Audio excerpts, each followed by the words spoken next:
The car is very compelling for most families. At 175,000 Singapore dollars, I would recommend it to most people who are thinking about value and pricing. This is the COE Cat A version of the BYD ATTO 3.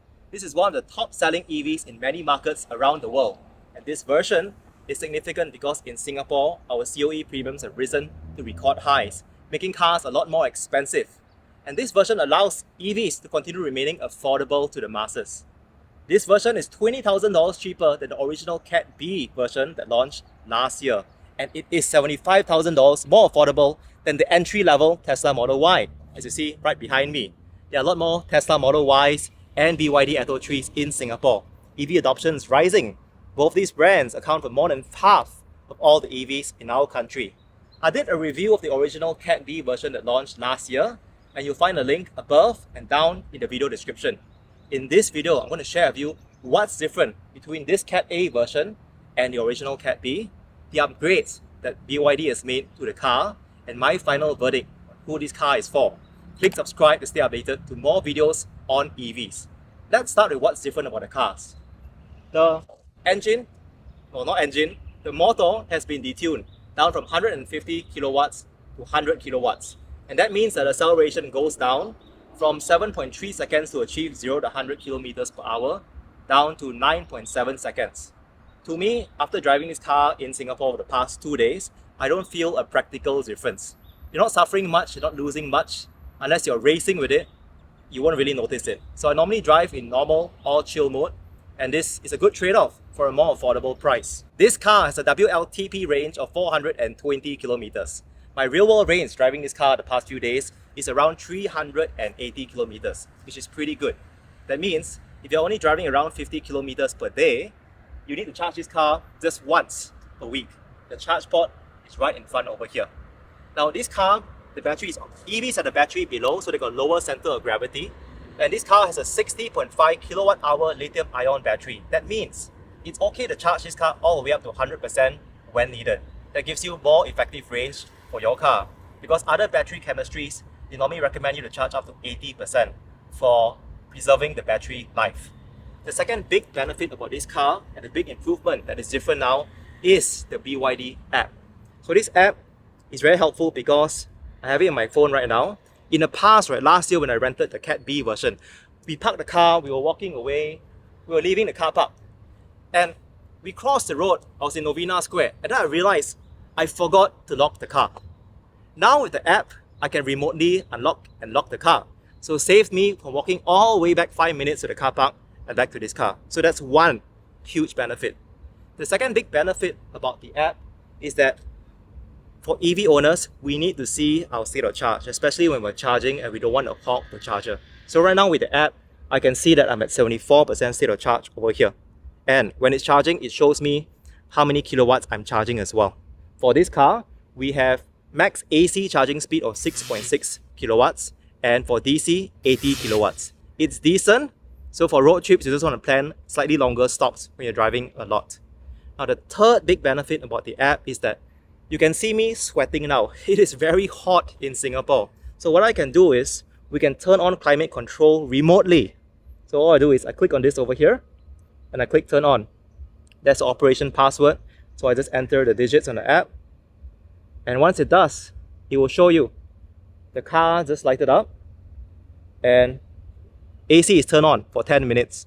You can actually change the settings over here to say how long you want to turn it on. 10 minutes, 15 minutes, you decide. So with AC turned on, by the time we enter this car, we're going to be greeted with a nicer temperature. So let's head inside and talk about the next difference that BYD has made to this car. See you in the front seats. So it's quite hot, but with the AC turned on, at least we're coming in to a more cool car. So the next big difference is the car now supports, for iPhone fans, wired Apple CarPlay, and for those using Android phones, wireless Android Auto. There's still the base operating system, the touchscreen, everything remains the same. It has its own navigation. It's got its own SIM card with 4G inside, as you can see in the screen over here. You can navigate. For me, as you've seen in most of my videos, I use my own MagSafe mount with my own Google Maps on the phone. Many of you like using Waze and you recommend it to it. to me. So I also download Waze and use it for future road trips. The gimmick with the car is this swivel screen. But actually, I spoke to many BYD ATTO 3 owners in Southeast Asia, in Thailand, in Malaysia, and Singapore.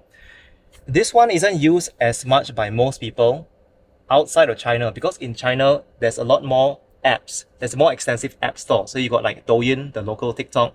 You can download many more apps, and this replicates the phone portrait dimensions, which is what most apps use. So otherwise, for most people, we're happy with the horizontal screen. There are no major changes in the interior and exterior for the Cat A version. So let's give you a very short tour outside the car first, and then we'll come back in here. So see you outside. SUVs are really popular in Singapore. 40% of all private cars are SUVs. And so what people want is space. So the trunk has 440 liters of space. That means you can see it can fit a couple of our bags. It can fit 2 full-size luggage if you stack them top to top, like that. You can also fit a human being. Can it fit me inside? Let's find out. So yeah, it fits me as well. But there are other cars with a bigger trunk. Like the Tesla Model Y we saw earlier, it has 70% more trunk space. But actually for most people, this is good enough already. For your simple day-to-day use or simple road trips, this is a pretty good trunk. It's got the side baskets over here in the side. If you want to keep your water bottles, your groceries, your charging cables. There's hidden storage below here. So you can keep your tire repair kit and also your cables down here as well. So this is a pretty respectable size for a trunk. You close it over here. If you want to adjust the trunk opening height, you can do it in the touchscreen we saw earlier. So we talk about road trips. Let's go to the back seats and show you a little bit more. These are the back seats. They are very spacious. Like most EVs, you can expect no transmission tunnel below, which means if you have a third adult sitting in the middle, 3 adults can stay in a road trip. It's a bit cozier, so a shorter road trip is okay. Longer one, I think 2 adults, 1 child, still better. There is a roof on top. So for the rear passengers, you can enjoy this sky roof. So again, both Cat A and Cat B versions, similar. Now some people prefer this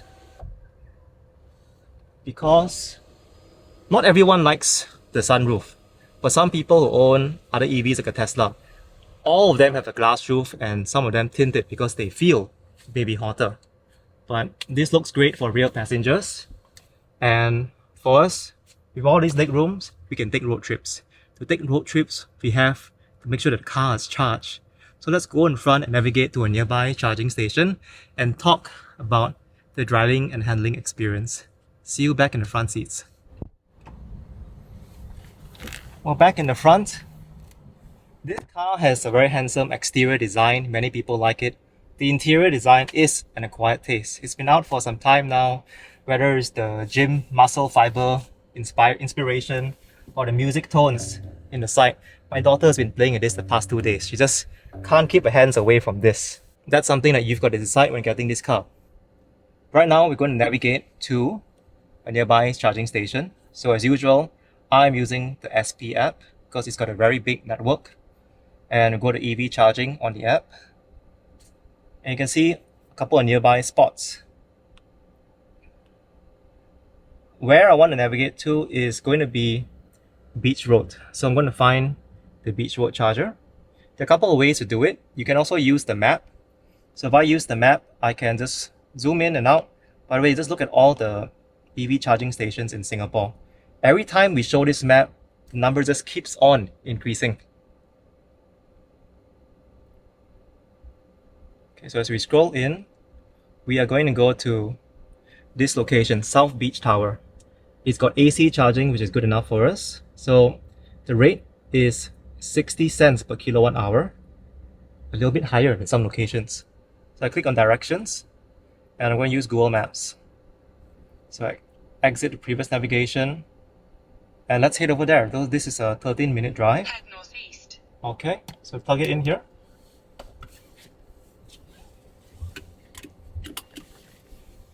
This car still has a start-stop button, no change from the Cat B version. The way to drive is the gear shift selector is over here. We're in park mode right now, so we'll click to drive. One of my favorite practical features about this car is that it's basic, but it just works. The 360-degree cam, which you toggle with this button, allows you to see all around you. So easy and intuitive to use. The side mirrors has the orange triangles when there are cars in your blind spot or too near you. So it makes you safer when you're trying to make lane changes. So let's head right now to this charging station. So we go to drive mode and let's head forward. So one thing I noticed about this car is that the steering is light and you got to turn quite a lot to make a U-turn. Okay, no major issues. This car, it does not have single pedal driving. That means if I let go of the accelerator, the car will continue moving. So right now, I'm letting go of the accelerator, the car continues creeping forward. I have to tap the brake like right now. So only when I tap the brake, then the car comes to a stop. That means it's very easy for ICE car owners to transition to this car.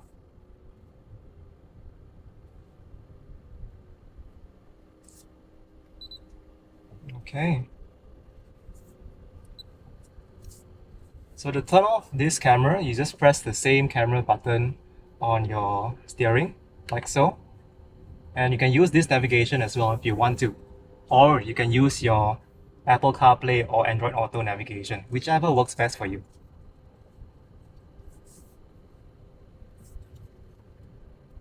Turn left, then turn right.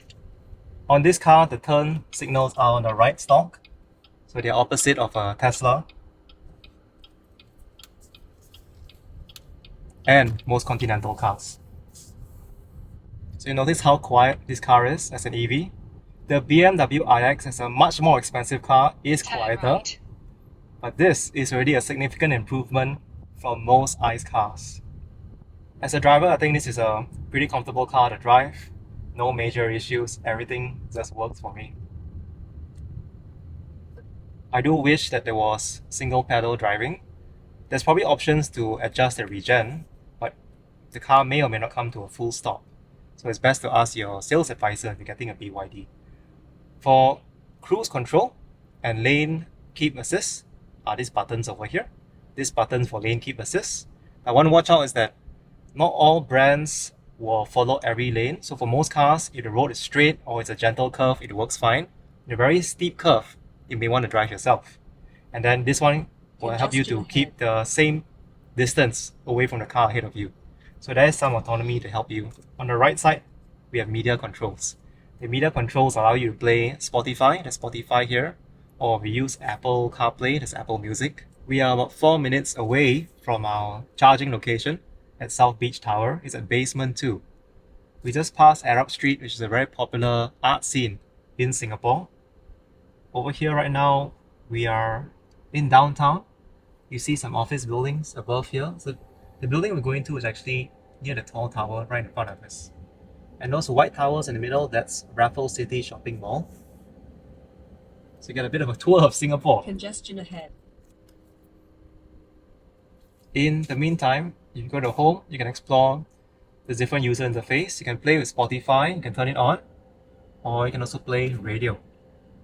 You want to go back navigation, you click on it, and you swipe right, you'll see the apps. It's pretty responsive. So it's a pretty decent operating system. I hope that as BYD continues adding more features, which they've clearly done as you've seen earlier in this video, that they bring a little bit more of the driving assistance, they bring a little bit more of the app, the software, a little bit more intelligence, things like green light chime, so that when the light is green, chime in the car. Use the car's cameras to sense that. That'll be very nice. In front of us, you will see our old City Hall, the building with the green dome. That's where Singapore's government and leadership used to run the country for many decades.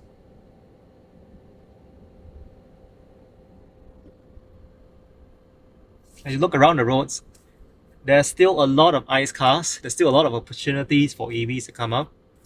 One reason for adoption, there's a Tesla Model 3, a white one over there. One reason why there's still not as many EVs is because the price of cars, because of the certificate of entitlement, is very high right now. So some people may be putting off their car refresh or upgrades.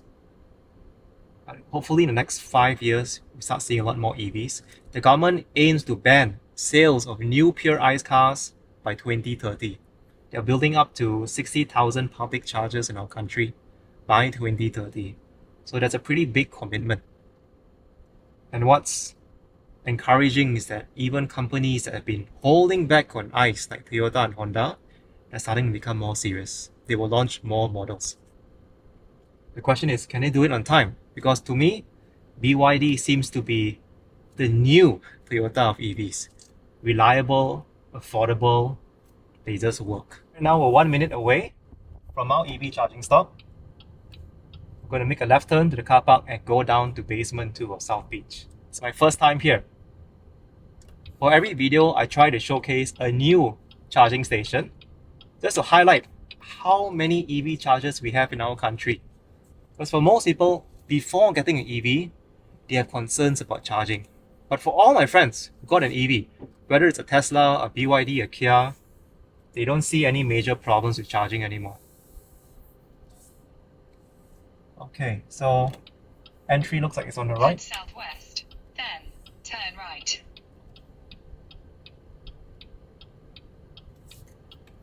Let's go to basement 2.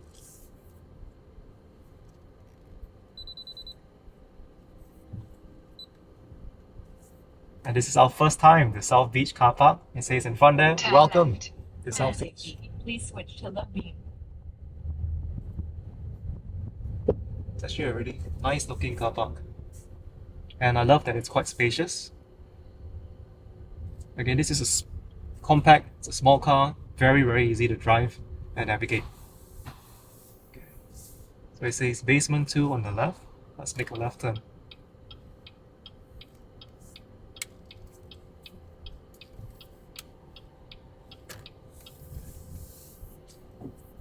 You see how much I'm turning my steering wheel just to make a left turn? On the right, you can see another white Tesla Model 3 over there.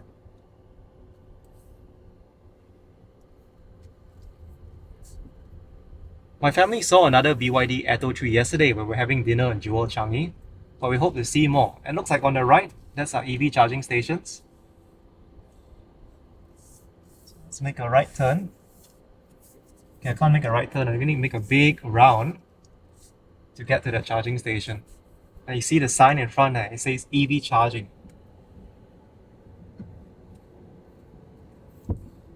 So this is our location. Now, our charge port is in the front right. That means I need to park nose in into the charging bay. So I'm going to go inside this one here.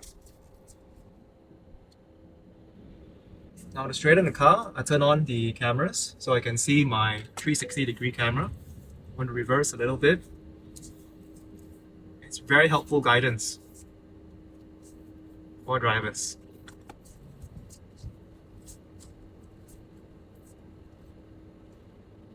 Alright. This camera is great, simple, and it works. So when we're done, to park the car, I press this P button over here. It's quite hard to see at night. You press P, and our charge port is actually down here. So our cable is going to come down here. So let's hit down the car and we'll show you how to charge at these AC chargers. See you outside. Welcome to the SP charger here at South Beach Tower. We're going to use this AC charger. AC 11 means it charges up to 11 kilowatts. To release this, there's actually a button on top. So I'll use my thumb, press this button on top and release this cable, which is pretty heavy for an AC Type 2 cable. You see the charge port over here. Press it out. Remove this flap. Plug it in. That's step 1. Step 2, I'm going to pull out the SP app and scan QR. Scanning QR code, it shows that the rate is 60 cents per kilowatt hour. So I'm happy with this. I click start charging. It takes up to 30 seconds to activate. Now, there is no charge port color or indicator inside here, but you can see that the app has told me that it's charging already. So SP app is saying it's charging, but the SP app does not show me the charge speed. So I would have to go to my BYD app. And in my BYD app, it refreshes and it's showing, okay, the charge speed is ramping up. It's going to take a while to charge. We have 297 kilometers to go. We're at 70% state of charge. So as we wait for this to ramp up, you can see that there are a few more EVs over here. You've got a BMW hybrid. It's a hybrid because you can still see the intake vents. And you've got another BYD. This is the BYD E6. This one is quite popular with fleets. But actually the price difference between the BYD ATTO 3, which we are driving, and this one is less than $10,000. So for much better technology, much better features, the ATTO 3 is the way to go, in my opinion. Okay, so let's wrap up and let me give my final verdict. You can see now that the charging speed is going up. BYD has done a lot to improve this car. The app has a lot of features. It's got ability to lock your doors and windows. You can turn on the climate controls you saw earlier. Once we leave, if I go for a coffee right now, I can remotely check my state of charge.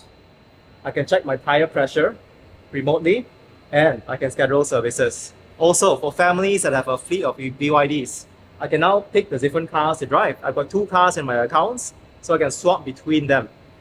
No car is perfect. What do I wish was better? I wish that the driver assistance features continues coming up. Then BYD brings more intelligence. Even the BYD app here, this is a starting point. It's very functional, very useful. But if you go to China, it has a lot more features, a full app store, a full BYD shop, the ability to customize themes. The car is very compelling for most families. At 175,000 Singapore dollars, I would recommend it to most people who are thinking about value and pricing.